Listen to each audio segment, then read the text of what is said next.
hold on. Let me think. All right.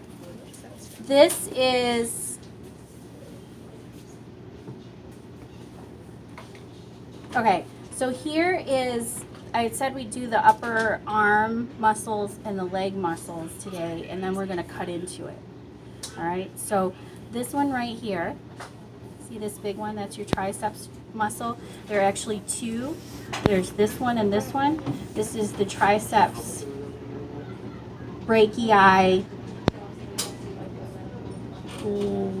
long head, and this is the triceps brachii lateral head. I think that's right. Long and lateral. Long, lateral. Okay. And then let's look at the outer leg. If you remember, we had a series of, first of all, butt muscles that we talked about. And those butt muscles include this muscle right here that's feeding into this connective tissue area. So this is the tensor fascia latae muscle, and this is the fascia latae right here. Up here, this big muscle right here is the gluteus medius. This small muscle right here that's like a half moon shape is the gluteus maximus. Remember, we had the caudo femoralis right here. And then this big muscle right here, I have to cheat, semitendinosus muscle. Okay, so the semitendinosus is this huge thing that goes across the front here. This big muscle right here, am I even saying this right? Okay. It's wrong. All right, so this muscle right here, this big one, it's called the biceps femoris. And then this little muscle right here is the semitendinosus. Okay?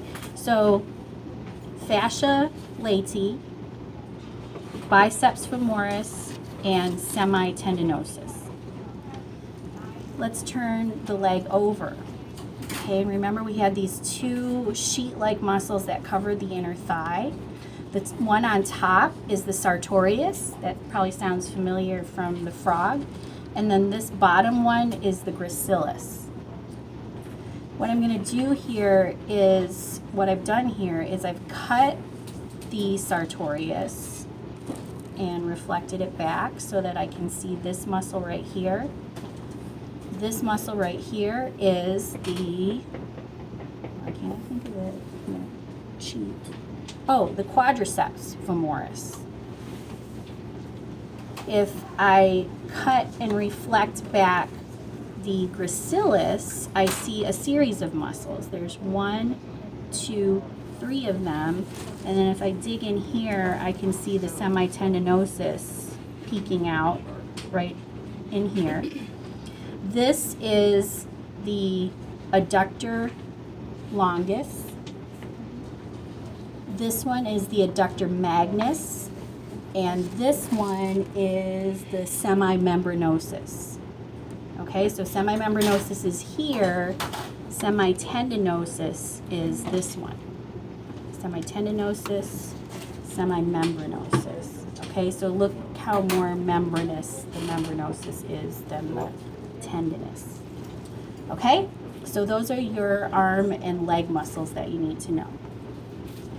So one of the things that you're going to be studying when you look at the skeletons and stuff like that are the teeth. So make sure you know the different kinds of teeth. What I'm going to do here is we are going to cut through and make an incision around where the diaphragm is. So what I'm going to do is first of all cut the cat from the area where it was injected and kind of sewn up poorly all the way up to the top.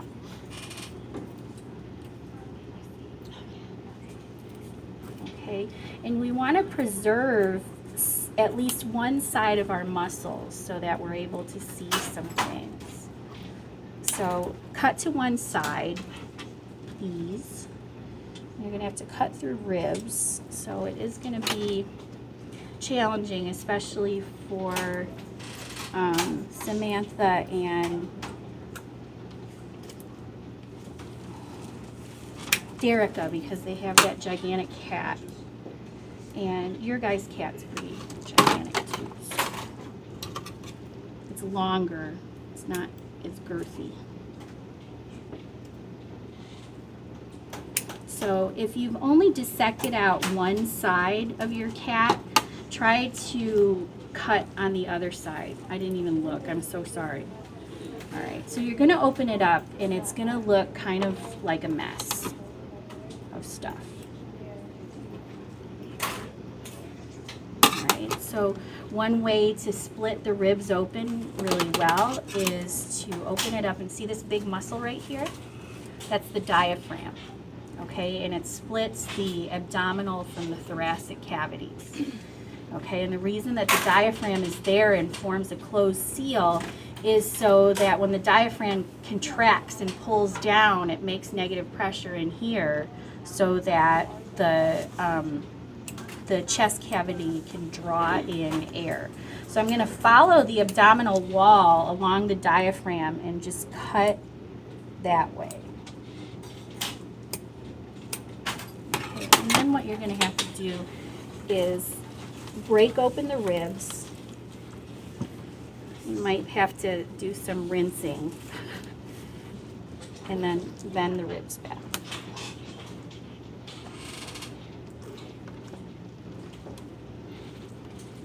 Okay, and the more you get all of this juice out, the better you're going to be able to find vessels.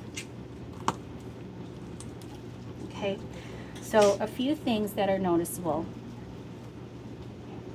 These ribs are so bendy.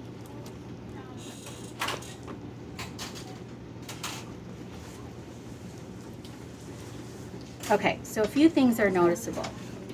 First, ugh, that was really awful. Okay, first of all, these things right here are lungs. So above the diaphragm, or anterior to the diaphragm, this is where your heart and lungs are. What we're going to do is, with the blunt probe, you're going to kind of pick through this muscle here, and starting in the area where they opened up the neck to do injections.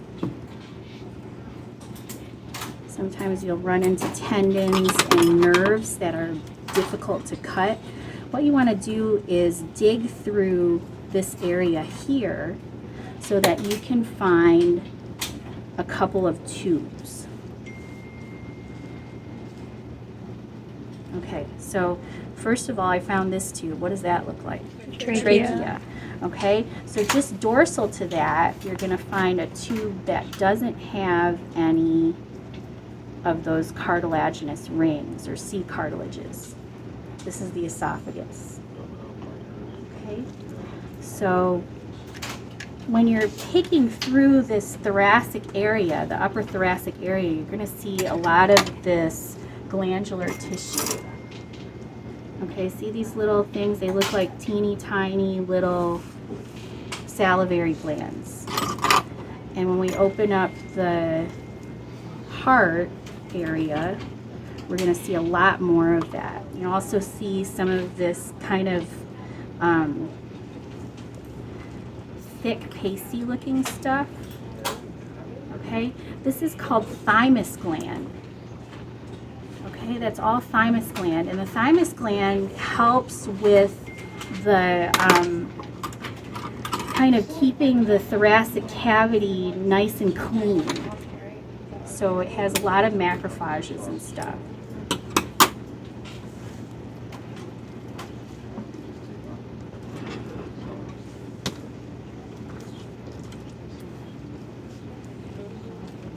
Nobody loves that noise. That's a terrible noise. Okay, so you can see that it's really highly vascular here. So that's one of the reasons why chest wounds are so very touchy. Okay, so I'm in here with my blunt probe and really kind of clearing the way around these big vessels here. Okay, we're going to do vessels in the coming 2 weeks. Okay, so I see these big blue veins here. This upper vein, this is the pre-cava, and the post-cava is going to be down here drawing blood from this area. This big sac right here, what do you think this is? Pericardium. Okay, this thymus gland. So see, the heart is well protected by things that should help fight off infection. Okay, so I'm going to cut through this. There was a lot of squirting last time, so yeah. So don't feel bad about rinsing your cat off. So I try to cut as much of the pericardium off as I can because it just kind of gets in the way.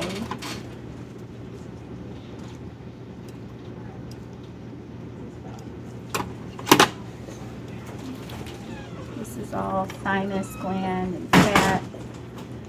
The heart should have a pretty good amount of fat surrounding it that helps give the heart energy, and it helps with conduction as well, insulation. Okay, so you can do the picking later, but this is what the heart looks like in the thoracic cavity. And eventually, we're going to be digging in around the heart so that we can follow this big vessel right here, which is the aorta.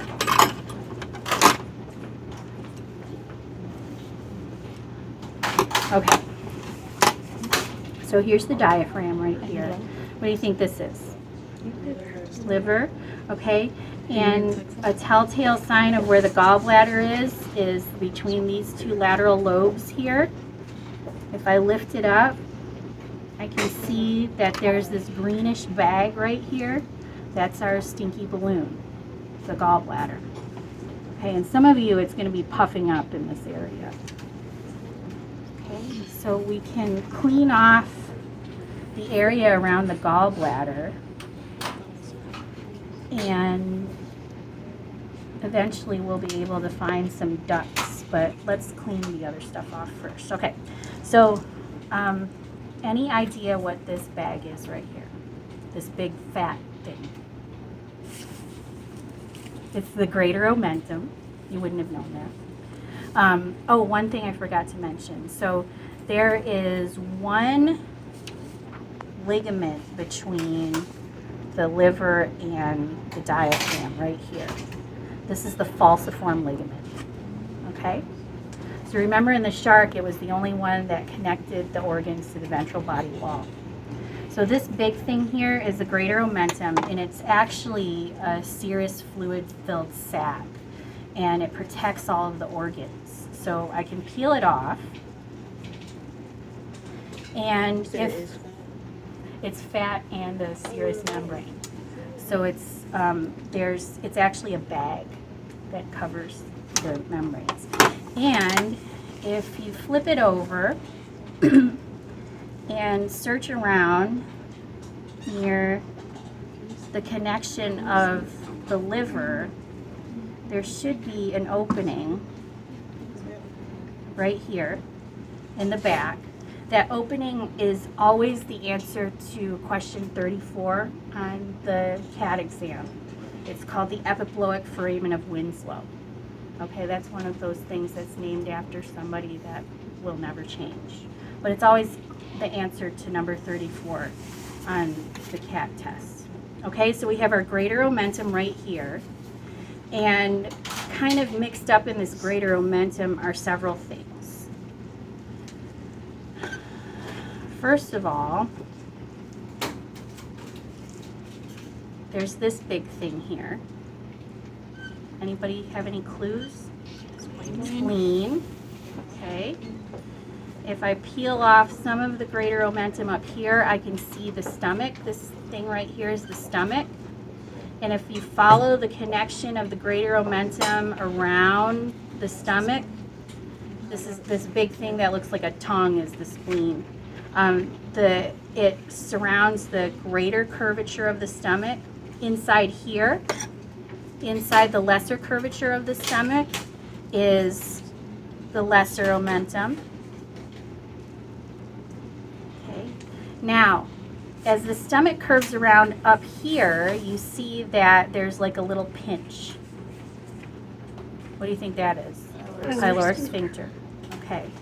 So that gives us a clue that if we look near that pyloric sphincter, the pancreas is going to be in that membrane. And there it is. There's part of it right here.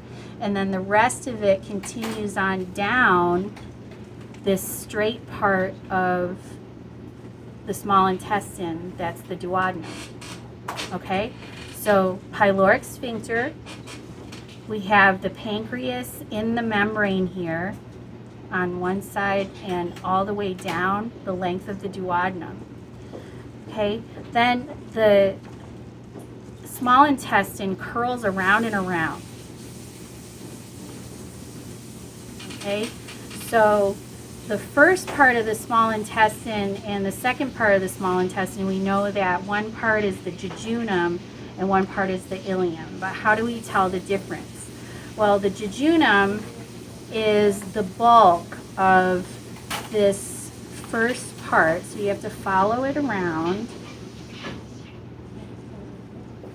Okay, and you see that it's all connected by a membrane, right? And those intestinal or mesenteric arteries and veins exist in that membrane. So the pink are the arteries, the yellow are the veins, and then look, there's this gigantic lump in the middle.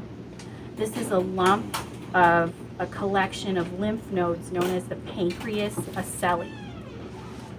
Okay, that's on the list too. All right, so I'm going to keep following this around until I get to this weird little turn right here. So this is where the ileum connects to this large intestine. Okay, so this transition between the small intestine and the large intestine is at this area where there's this blind end sac. Okay, that blind end sac is known as the colic cecum. And just like in that gross bird, remember the bird had two of them, one on each side. The cat has one of them. We have one, a remnant of this. It's called the appendix. All right, so we have an appendix at that junction. So right here we have the jejunum and the ileum. I can't tell the difference, but we know that at this juncture here, where I find the colic cecum, that this part of the intestine would be the ileum. Okay, so I can't tell where. I know that the jejunum starts somewhere after the pancreas ends here in the duodenum. Okay, so we know where the jejunum starts, and we also know where the ileum ends, but we don't know where the jejunum ends and the ileum starts. You'll probably learn that in professional school. All right, so this colon, when it's in the cat, will sit on top of the small intestine like this. Okay, so here's my colic cecum, and then there's a small part of the large intestine that ascends, a part of the large intestine that's transverse or goes across the stomach, and then there's a descending colon. Okay, so there's a small ascending colon, a relatively short transverse colon, and a pretty long descending colon. When the colon disappears behind, ooh, it's a girl, this right here, this is the urinary bladder. When it disappears behind the urinary bladder into this inguinal canal area, or this, I should say, this vestibule area, then it becomes the rectum. Okay? So ascending, transverse, descending colon, and then when it disappears behind the pubic bone, it's the rectum. Comes out the anus. Cats do not have a cloaca. They do not have a party hole. They have 2 holes. They're separate. This is a girl. And cats have a bicornate uterus. That means it has 2 horns. Okay, so this uterus is either recently delivered or it's just starting to make little kitties. I don't see anything in there.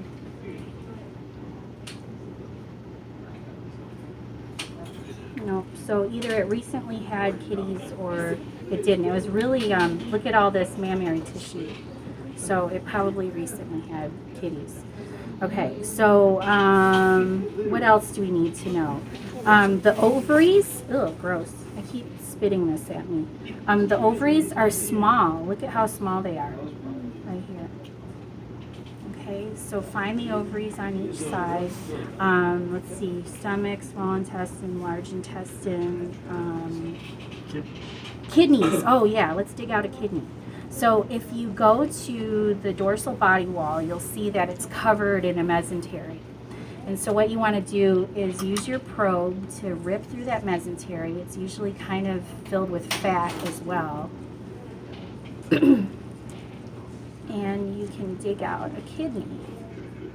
And finally, the kidney is shaped like you'd think a kidney would be shaped, like a kidney bean. Or are kidney beans shaped like kidneys? All right, so here's a kidney, and you can cut a kidney in half so that you can see the different regions. Use a scalpel, don't tear it open like me. Okay, so the kidney has 2 different regions. It has this, it kind of looks like a fuzzy region around the outside. See that area? That's all filled with tubules. This is called the cortex of the kidney. And then the medulla is this smooth part. Okay? And then everything connects or collects here in this large area called the hylux. Hylux. Okay, so cortex and medulla and kidney. So also, if I have good luck, I can dig out a adrenal gland.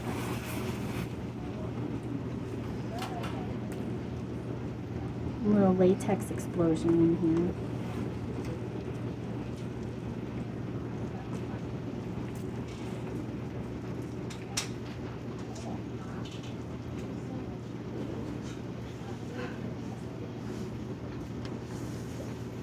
Sometimes we can dig out the adrenal glands, and sometimes we can't.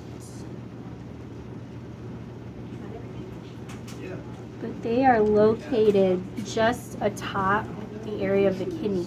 And what we can actually find the arteries and veins that come from and go toward it, but we'll save that for next time. All right, so you'll want to get in there, find your trachea and your esophagus. Find and dig out the lungs and the heart.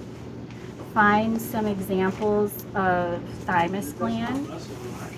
Find the diaphragm, the falciform ligament, the liver, and the gallbladder. Find the stomach, the large or the greater omentum. Try to find the epiploic foramen of Winslow. If you don't find it, make one.